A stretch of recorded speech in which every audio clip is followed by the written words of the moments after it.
Parliament Speaker arrives to Aden to pave the way for the new Presidential Council and government return. The government affirms commitment to peace despite Houthi constant truce violations.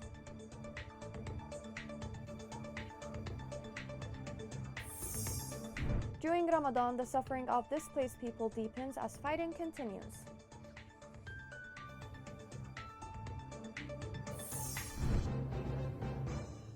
Welcome to Yemen Today TV. This is the English news with me, Shazza Abdel Bey. A number of flights, including a Saudi military plane, arrived at Aden Airport carrying members of the House of Representatives. The flights included Prime Minister Ma'in Abdel Malik and other ministers in the Yemeni government and participants in the Riyadh consultations. It's expected that the flights will continue to transport the remaining members in batches. Since the UN Special Envoy announced the 2-month truce in April 2, Houthi militia has been violating such a truce on a daily basis. However, the Yemeni government keeps stressing that peace is a priority. This report has more details. Ending the Yemeni conflict is the aim of the new leaders of Yemen. This message was delivered by one of the senior officials in the new Yemeni leadership, reiterating that the first option is peace, but Yemenis are also ready for war. Abdullah al-Alimi, who is one of the members of an 8 Presidential Leadership Council tasked with running the country after President Abdrabbu Mansour Hadi handed over power earlier this month, stressed that the PLC believes that it is in position with the coalition support to score a decisive military victory. Hadi's internationally recognized government had been locked in conflict for 7 years against the Iran-backed Houthis, who control the capital Sana'a and most of the northern Yemen despite a Saudi-led coalition's military intervention launched in 2015. The war has killed hundreds of thousands directly or indirectly and triggered what the United Nations calls the world's worst humanitarian crisis, with millions on the brink of famine. Hadi's handing over to the PLC came at the end of talks in Saudi capital Riyadh that brought together anti-Houthi factions but were boycotted by the Houthis themselves. The developments followed the start of a renewable 2-month truce that has brought a rare break from violence and spurred cautious hopes that war could finally end.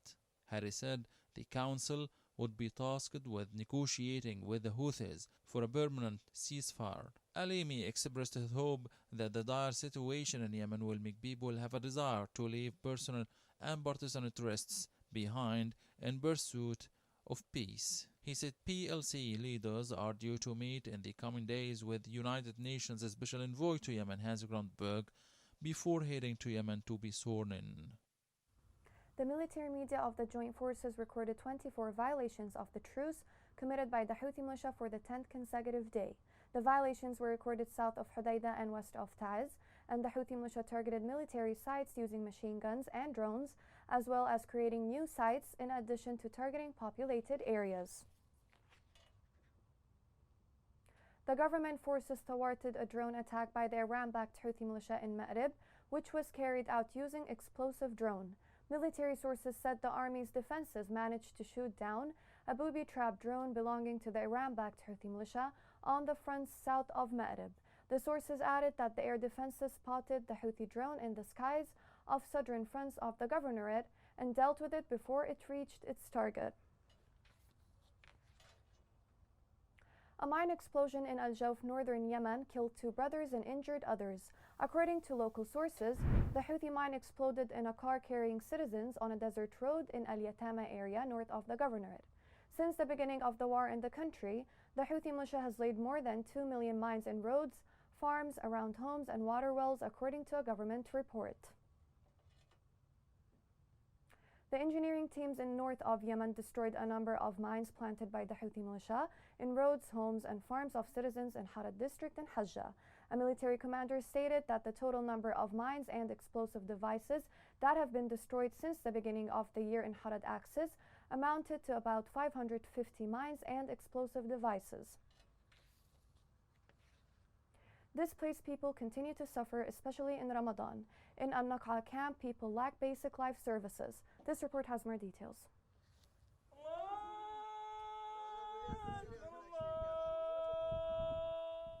the time of iftar, the displaced people gather under worn-out tents, accompanied by the feeling of homesickness and the mourning for their families in Ramadan at the breakfast table. The feeling of displacement mixed with the hardship of living and the bitterness of displacement. In Al Naqi'a camp in the middle of the desert east of Ma'rib Governorate, Haj Abdullah Al Ghanimi, one of the thousands of displaced people, struggles to survive in the middle of the desert where there is nothing like life. Life has been really hard since Houthis came to our hometown and we got this place, especially during the month of Ramadan. In Ramadan we used to gather, have iftar, pray and spend nights together. Now all this is gone. Everyone is distracted by the war. Al-Ghanimi, a father of 5 children, lives in a flimsy tent in the middle of the camp where there is no electricity or water to help him and the displaced, to provide air conditioners to relieve the heat of the sun, which turns sand into fire under the modest tent since they fled their area in Sirwah. People have died out of thirst. No cooking gas, no electricity. It's hard to sleep during the day in Ramadan. Fasting people usually rest during the day and stay awake during the night. Here, we have just to sleep during night as the weather is relatively good. If there was electricity, people would just switch on their air conditioners and sleep. But this place has neither electricity nor water. The harsh conditions made the displaced have no way to rejoice in the month of Ramadan. Just looking at the pictures of the children's parents, you see the suffering evident in their faces. The displacement robbed them of everything. In the middle of the desert, there is no presence of any of the necessities of life, even the substance of domestic gas, which made the displaced live the suffering of searching for wood sticks among the desert sand dunes. This land is different than our hometown. It's so hard to live on this land. In cold weather, it turns into ice, and in the hot weather, it turns into fire. This Ramadan and the fasting are very different than the other years. The hardship and suffering of the displaced people made them lose the spirit of the holy month of Ramadan, and the month of fasting turned into a burden on the displaced people who are living in camps, as it became difficult and not easy for them to provide breakfast for hundreds of families during Ramadan. Coming next.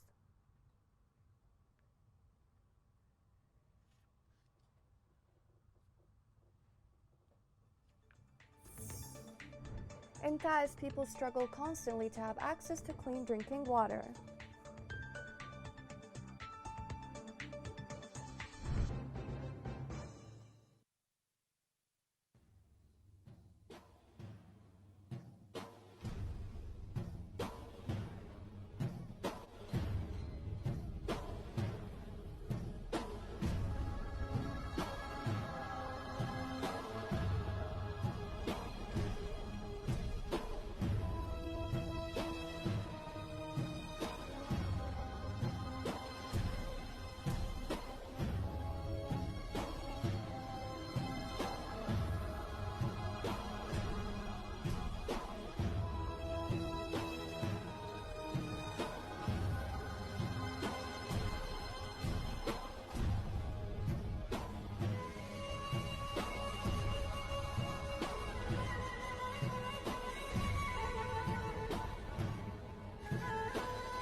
Welcome back. Yemen's acute water shortage has deepened the suffering of people. Further armed conflict decreased water access. In Taiz, people struggle to access clean drinking water. This report has more details. To escape the hell of water blockade imposed by the Houthis, children in Yemen are pushed to resume taking the journey of searching for water every day. They take long distances on a road that is filled with danger to guarantee a sip of water. These mountains are considered dangerous if people walk through them without carrying anything. So what if a child goes this dangerous way and is even loaded with barrels of water? In Taiz, the citizen lacks the least basic services in life, such as water and electricity, which aggravates the suffering of the citizens, to the extent that they pay part of their lives for fetching water, especially in the holy month of Ramadan. Waliya is a mother who came out during the day in Ramadan looking for a clean water tank with her daughter Hamas. as is the case with many poor families in the neighborhood who bring water to their homes. The mother and her child didn't return home as usual, but they were carried on the shoulders to the hospital after they were seriously injured in the trip of death to get water. فخرجت زوجتي وبنتي. My wife went to fetch water from truck tanker that is provided by international organization. She was standing waiting when the truck arrived. The driver pushed the truck back without noticing my wife there. He hit her. She had seriously chest injury. Now she is being hospitalized. أمس الحادث من سبة الماء. Yesterday's disaster was horrifying. If we couldn't rescue them, they would have definitely died. Therefore, we are calling for local authorities to solve the water crisis.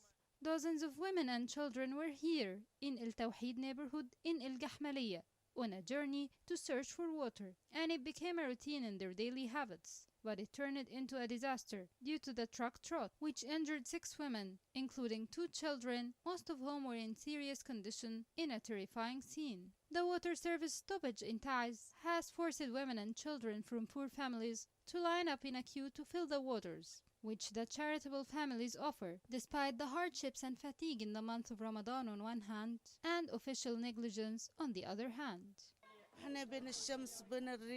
Amid the hell of the sun and the wind, we are queuing and suffering to get a tank of drinking water for our families and, most importantly, our children. Thus, the problem of fetching water has become a concern for women and children in the city, and they are paying their lives for getting a sip of water.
Healthcare system in Yemen has been affected by the conflict. Infrastructure of health facilities were totally damaged. This report has more details. In one of the world's most water-scarce countries, conflict has had a strong impact on the access to water and adequate sanitation services for the Yemeni people.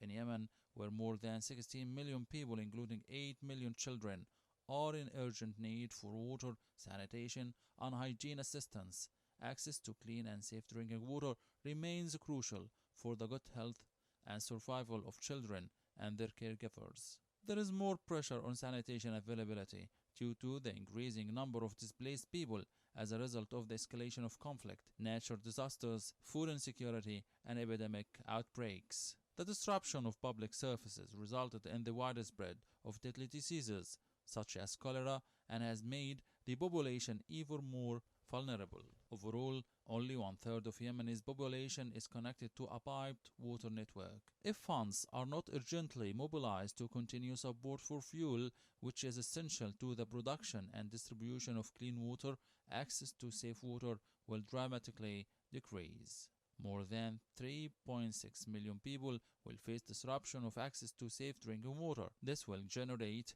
significant health and nutrition consequences on a population that is already facing malnutrition and spread of waterborne and sanitation-related diseases. Yemen is experiencing one of the world's worst water crises. Sanitation needs have significantly increased due to the destruction of infrastructure, large-scale displacement, water mismanagement, and impacts of climate change.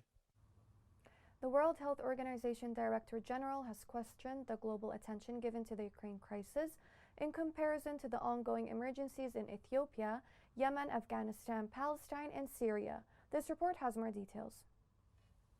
The World Health Organization's Director General has criticized the international community's emphasis on the Ukrainian conflict, claiming that crises abroad, notably in his home country of Ethiopia, are not being given similar attention, presumably because the people impacted are people of color. Dr. Tedros Adhanom Ghebreyesus questioned whether the world truly devotes equal attention to black and white lives, given that the ongoing crises in Ethiopia, Yemen, Afghanistan, and Syria have received just a fraction of the attention paid to Ukraine. He acknowledged that the conflict in Ukraine was serious on a global scale, but questioned whether other issues were receiving enough attention.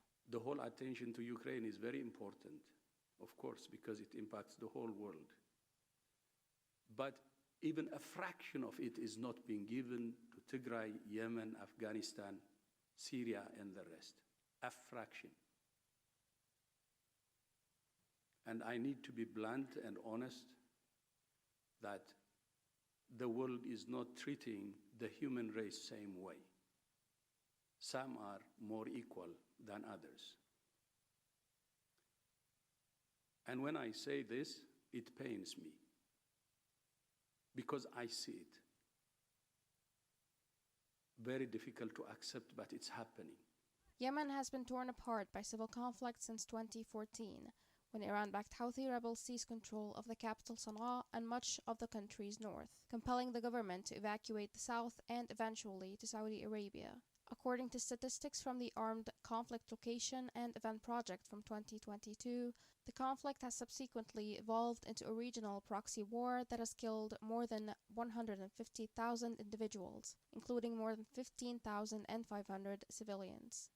More than 17 million Yemenis are now facing severe food insecurity, with food prices doubling since last year.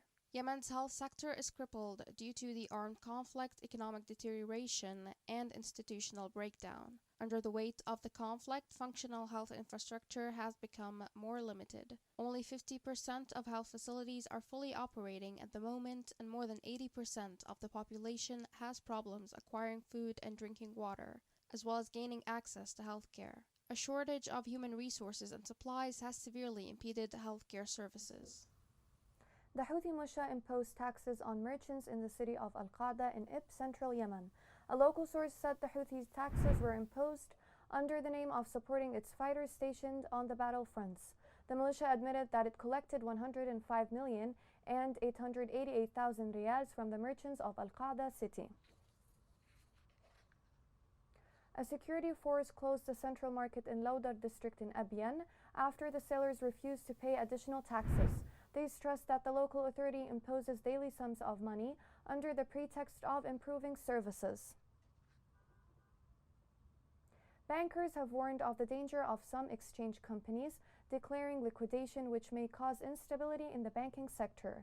The bankers noted that some exchange companies went bankrupt and closed their branches in a number of governorates. King Salman Humanitarian Aid and Relief Center distributed 44 tons and about 300 kilograms of Ramadan food baskets in Osaidan district in Shabwa. The center said the aid helped more than 2,400 individuals, noting that this comes within an initiative implemented during Ramadan. The Houthi militia stormed a mosque in Sana'a. Local sources said worshippers refused to obey the militia's orders, but the militia members attacked the worshippers and took them out by force of arms. Here's a reminder of the main headlines. Parliament Speaker arrives to Aden to pave the way for the new Presidential Council and government return. The government affirms commitment to peace despite Houthi constant truce violations.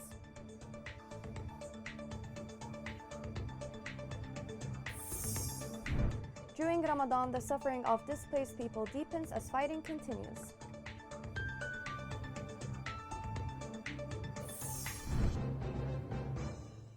This is the end of the news. It was Shazza Abdelbaei. Thank you for watching.